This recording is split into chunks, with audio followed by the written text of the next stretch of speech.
The aircraft sat lifeless on the runway, its engine silent, its mission on hold, and its crew restless. Mechanics huddled around the open panel, frustration written on their grease-covered faces. Time was slipping away, and every passing minute meant risking lives on the front lines. The engine refused to roar back to life, and no one knew why. That's when the base's commanding general made a quiet phone call. No shouting, no orders barked. Just a name, one that hadn't been spoken on that runway in decades. A name that once echoed through the skies with every mission flown, every life saved. An hour later, an old truck pulled up. From it stepped a man in worn boots and a faded jacket, silver hair tucked under a well-kept cap, medals shining faintly in the sun. He wasn't saluted yet. He was ignored by some, mocked by others. But the general stood straight, walked up to him, and said, "We need your eyes." Just like the old days. What happened next was more than just the fixing of a machine. It was the restoration of respect, of legacy, of one of the greatest unsung heroes the Air Force ever knew. It started with a hum, then a sputter, then nothing. On an isolated airbase clinging to the edge of a conflict zone, a critical aircraft sat idle. The sun bore down harshly on the concrete, reflecting off the sleek metal of a reconnaissance bird that had just returned from a mission it nearly didn't survive. The right engine had failed mid-air. By luck and a skilled pilot's hands, the plane limped back to base. Now it sat grounded, its engine compartment opened like a wounded beast, exposing a complex mess of wires, tubes, and components that should have been humming with power. But it remained still, dead. A swarm of young Air Force mechanics surrounded it, smart, trained, and determined. But no matter how many diagnostics they ran, no matter how many parts they replaced, the engine refused to come back. It wasn't a simple fuel line issue, nor a sensor glitch. Whatever was wrong was buried deep, hidden in the mechanical soul of the aircraft. Something textbooks hadn't taught and computers couldn't detect. Tension rose like heat off the tarmac. This aircraft wasn't just another tool. It carried out silent surveillance in hostile skies, providing crucial intel for troops on the ground. Lives depended on it. But with each failed attempt to get it flying again, time slipped away. In war, even hours could cost lives. Captain Evans, the lead mechanic, rubbed his temples beneath his cap. His team had tried everything: thermal scans, system resets, even replacing entire components, but nothing made a difference. The readings were inconsistent. It was as if the aircraft was resisting revival. And the pressure wasn't just technical, was personal. Evans had promised the pilot, Major Rodriguez, that the bird would be up and flying in 24 hours. That window was closing fast. The major, a seasoned flyer who'd seen too many friends go down, paced nearby with arms crossed. He didn't blame the mechanics, but his silent stares spoke louder than any words. He trusted that aircraft more than most humans, and watching it grounded was like seeing a comrade in pain. Then the general arrived. Brigadier General Thomas Hale wasn't one for theatrics. His uniform was clean, his posture stiff, and his presence commanding. The crew stood straighter when he approached. But this time, he didn't shout, didn't demand. He just listened. "What's the verdict?" he asked Evans. Evans replied, "Sir, we've replaced half the engine, rewired the ignition system, triple-checked the onboard diagnostics. It's like it doesn't want to fly." The general nodded slowly, then looked at the plane. For a long time, not the way a mechanic looks at machinery, but the way a soldier looks at a fallen friend. Then, quietly he said, "Call Sam." A few heads turned. "Sam, who?" Sir Evans asked. "Samuel Briggs." Now there was a silence. Sam Briggs wasn't a name many of the younger crew recognized, but a few of the older officers exchanged glances. Some had heard whispers: a legendary Air Force mechanic from 3 decades ago. A man who'd saved missions with nothing but a wrench and instinct. A veteran who had once fixed a downed bird on the battlefield under fire with nothing more than a knife, shoelace, and a piece of chewing gum. Those who served long enough knew his stories weren't myths. They were memories. "But sir, he retired almost 20 years ago," Evans said, confused. The general didn't look away from the aircraft. "He didn't retire. He just went home." It was then that the weight of the moment settled in. This wasn't just about a broken plane. It was about bringing back the kind of experience that couldn't be trained, only lived. It was about calling on one of the forgotten heroes. Within the hour, a base truck rolled toward the hangar. A single passenger sat in the back, staring out at the runway like it held secrets only he could read. His boots were dusty, his jacket faded, But his eyes held years of battle smoke, grief, adrenaline, and wisdom. Sam Briggs stepped off the truck like a man arriving home after a long journey. Not many saluted him. Most didn't know who he was. Some snickered under their breath. "Who's this old guy supposed to be?" One mechanic whispered. "Must be lost." Another muttered. But the general walked straight towards Sam and extended his hand. "Thanks for coming, Sergeant." Sam nodded. "Didn't think you'd ever need this old set of hands again. We never stopped needing them. Just forgot how much." And with that, the tone changed. The general's respect was contagious. Whispers died, eyes turned. This wasn't just any visitor. This was someone who had once turned wrenches under enemy fire. Someone who understood engines like others understood poetry. A man whose silence said more than speeches. Sam approached the aircraft. He didn't ask for tools. He didn't request a tablet or scan data. He placed his hand on the engine like it was breathing. Wounded life. Closed his eyes for a moment. Listened. "Tell me everything you've done," he said calmly. Evans hesitated, but began listing every step, every diagnostic, every theory. Sam listened, then bent down, placed his ear near the turbine, and tapped lightly on the casing. Just a hum. But behind that hum, something was awakening.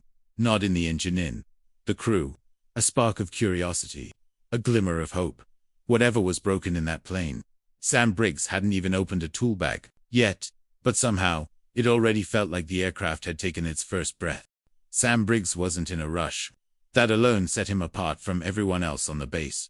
While young mechanics hurried between toolkits and terminals, Sam stood still, eyes scanning the aircraft, not like a technician, but like a man reading a biography. He didn't look for faults, he looked for stories. And this aircraft had a few. He ran his hand slowly along the side of the fuselage, pausing now and then to listen, almost like the metal itself might whisper back. Captain Evans and his team watched, puzzled. The engine had baffled their best diagnostics. Here was this retired Air Force veteran, acting like he was visiting an old friend, rather than inspecting a technical failure. "You ever fly with one of these?" Evans finally asked, trying not to sound skeptical. Sam gave a quiet nod. "Once. Not this exact model, but close enough. They don't all fail the same way, but they all warn you. You just gotta know how to listen before they scream." The younger mechanics exchanged unsure glances. To them, engines were equations. To Sam, they were something far more alive. Sir Evans interjected.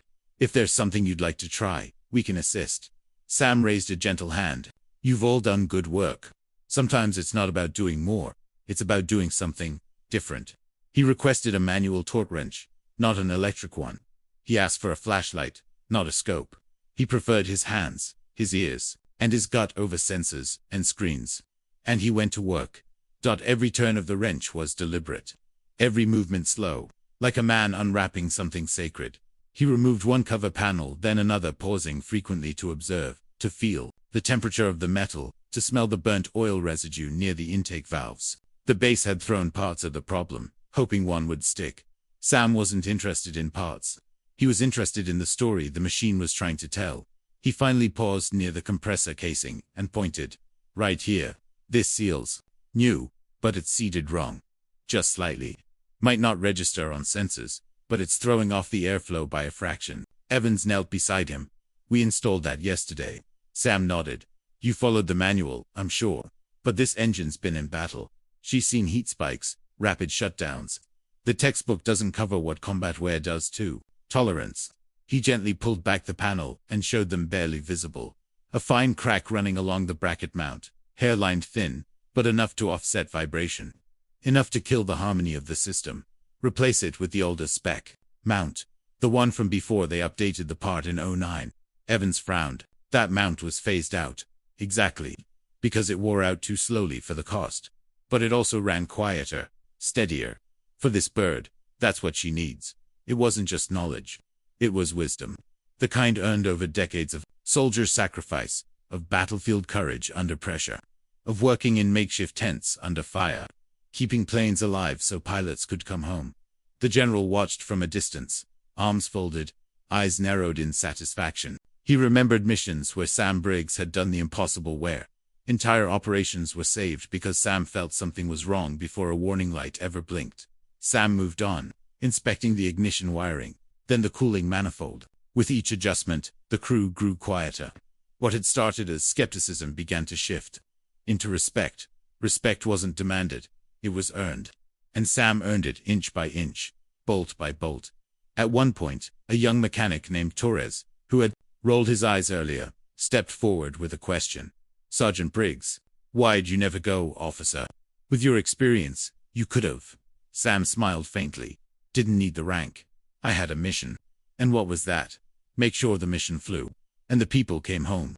Simple. Honest. Heavy Evans nodded. "That's a real soldier's answer." Sam shrugged. "Nah, just a mechanic. But I've held too many dog tags in my hands to ever forget what every screw and bolt means." It was moments like that which turned this from just another repair story into a military tribute. This was emotional storytelling, grounded in truth about forgotten heroes who never wore capes, only coveralls, and saved lives without ever firing a weapon. Sam represented every real war hero who was never featured in documentaries, just names on old rosters, unsung heroes, written into the bones of aircraft and the memories of the Grateful Dot. By nightfall, the plane was reassembled. Every mechanic had worked alongside Sam, following his lead, learning in silence. He didn't yell. He didn't command. He guided, like an old pilot coaxing a glider through wind currents. The last bolt tightened. The last wire checked. Sam wiped the sweat from his brow and gave a soft nod. "She's ready." Evans looked at him. "You sure?" "No, but she is." It was time for the test. The crew held their breath as the ignition switch was flipped. The aircraft groaned and shuddered. Then, with a deep rumble, the engine sprang to life. Not just started. Sang. Smooth. Even powerful. The same bird that had refused to fly now roared with confidence. Cheers erupted. Some clapped. Others stood in awe. Evans looked at Sam like he'd just watched a ghost fix a machine. But Sam, he just listened. Eyes closed. Like hearing the heartbeat of an old friend who'd come back from the edge. And in that moment, the old man with silver hair became something more. He became a legend again. That night, after the engine test had passed and the aircraft sat rumbling confidently on the tarmac, something shifted in the air. The usual sounds of celebration had faded into silence. No one went back to their barracks immediately. They stayed drawn by something more than the mechanical miracle they'd just witnessed. They were drawn to the man. Sam Briggs sat alone near the edge of the hangar, sipping a cup of black coffee from a chipped thermos that looked as old as some of the parts he'd just replaced. His back leaned against a steel post, legs stretched out. The quiet of the evening air hugging him like an old friend. Evans approached him, not with questions this time, but with curiosity. The respectful kind. Behind him, a few of the younger crew lingered. Not close. Just near enough to listen. "Sergeant," Evans said softly, "can I ask, why did you leave?" Sam looked up. His eyes, always calm, seemed far away. "I didn't leave," he said after a long pause. "I buried too many of my friends, and forgot to bury the noise. So I went where the noise couldn't follow." Evans didn't respond. The words hit hard. He didn't need to ask what noise Sam meant. Years ago, Sam Briggs hadn't just been a mechanic. He had been the lifeline of an entire squadron down in Afghanistan. His team's aircraft had taken a direct hit. Fuel lines shredded. Fire in the cockpit. The bird was going down, but Sam was on the tarmac when it limped back in. And he didn't wait for backup. He ran into the flames. With nothing but gloves and a fire blanket. The pilot, barely breathing, was trapped inside. Sam pulled him out, burned half his shoulder doing it. The engine exploded seconds after. He never talked about it, but that pilot. He'd gone on to fly 5 more missions. Saved a platoon pinned in a canyon 6 months later. Sam never asked for a medal. The only thing he ever asked for was more time in the hangar. Later, during a tense evacuation in Iraq, one of the transport aircraft had been grounded with a rare hydraulic failure. Sam had never worked on that model before, but he stayed up 26 straight hours learning its systems from a crumpled manual and fixed it in time to save 19 soldiers trapped behind enemy lines. One of them had written a letter to the Pentagon saying, "I don't know the name of the man who fixed that plane, but I owe him every breath I still take." Sam never even read it. He didn't need thanks. He carried those missions with him, the way a soldier carries shrapnel, quietly, painfully, permanently. As Evans sat next to him, he asked, "Why didn't anyone ever tell us your story?" Sam gave a soft chuckle. "Because the story isn't mine, it's theirs. The ones who didn't come back. I just fixed the things that brought them home." That humility, that deep sense of soldier sacrifice cut through the night. It was the essence of real war heroes. The unsung kind. The kind whose names don't appear in textbooks or movies, but whose fingerprints are on every safe landing. Every engine that didn't fail. Every soldier that got to hug their family one more time. Across the hangar, General Hale stood in silence, listening. He remembered the day Sam's name was pulled from active duty lists voluntarily. Not because he couldn't serve, but because he had served enough. The general had approved his retirement papers with a heavy hand and a heavier heart. Hull finally stepped forward. "Sam," he said, "you didn't just fix an aircraft today. You reminded this base what honor looks like, what it feels like." Sam shrugged.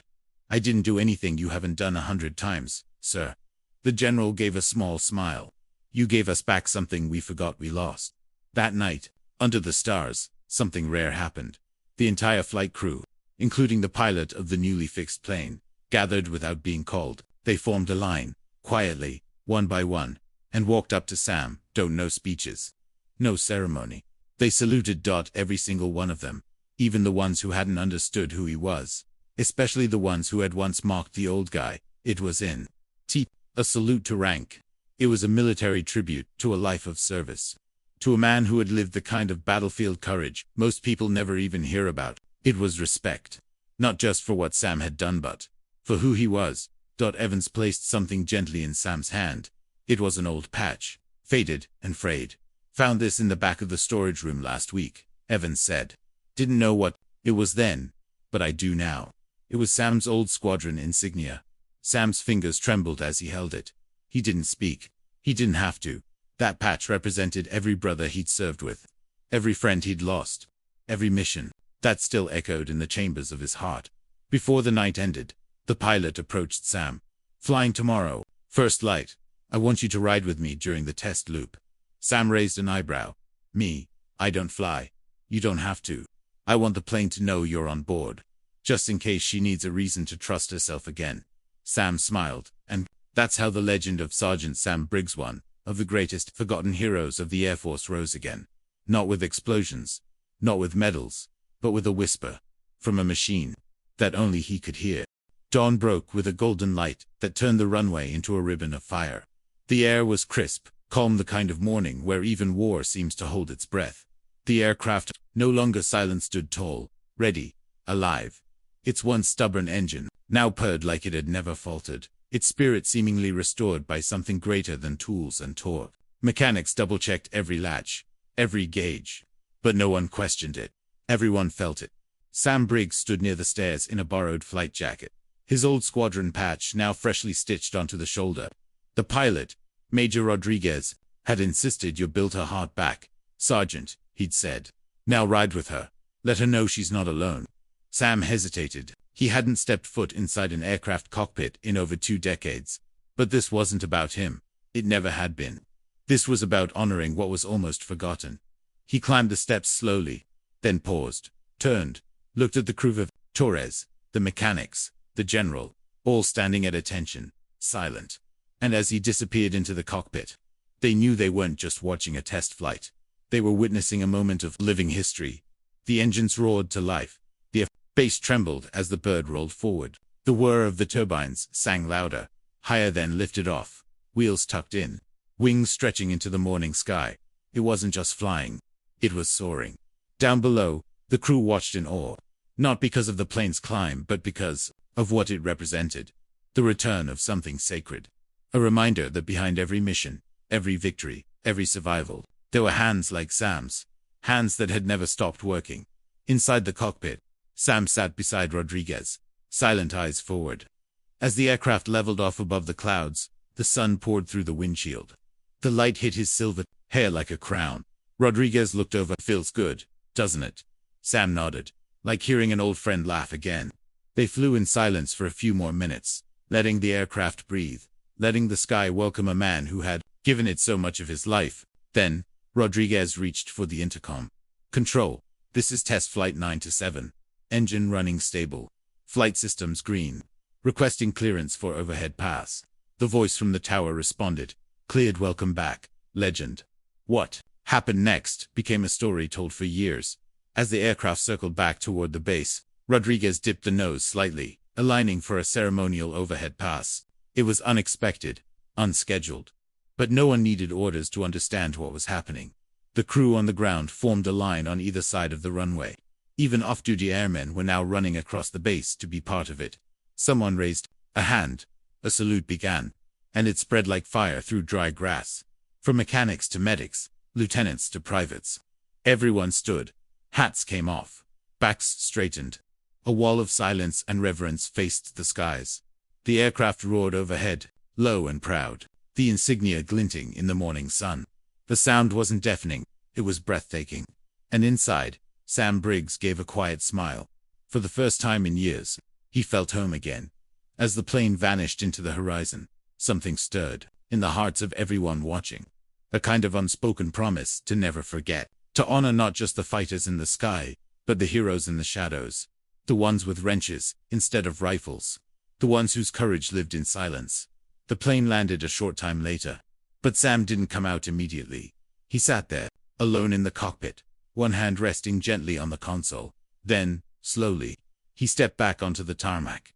The entire base erupted in applause. Not the wild, cheering kind, but the steady, respectful kind that soldiers reserve for legends. The kind that speaks of admiration without needing words.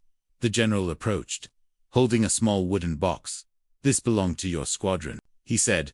"It was left in my office years ago. I think it's time it came home." Sam opened it. Inside was an old photograph, faded and folded at the edges. It showed a dozen young men in oil-stained uniforms, all standing in front of a jet, with grins that had long since faded into time. Sam's eyes welled up, but he didn't look away. He simply said, "They would have loved today." The general nodded. They were here. As the sun rose higher, Sam Briggs walked away from the runway. Not because he was leaving, but because his mission was finally complete. The engine had been fixed. The respect had been restored. And the legend, once forgotten now, lived in the hearts of a new generation. He didn't need medals or speeches. His reward was simple. One last flight, one last salute, and a sky that would never forget his name.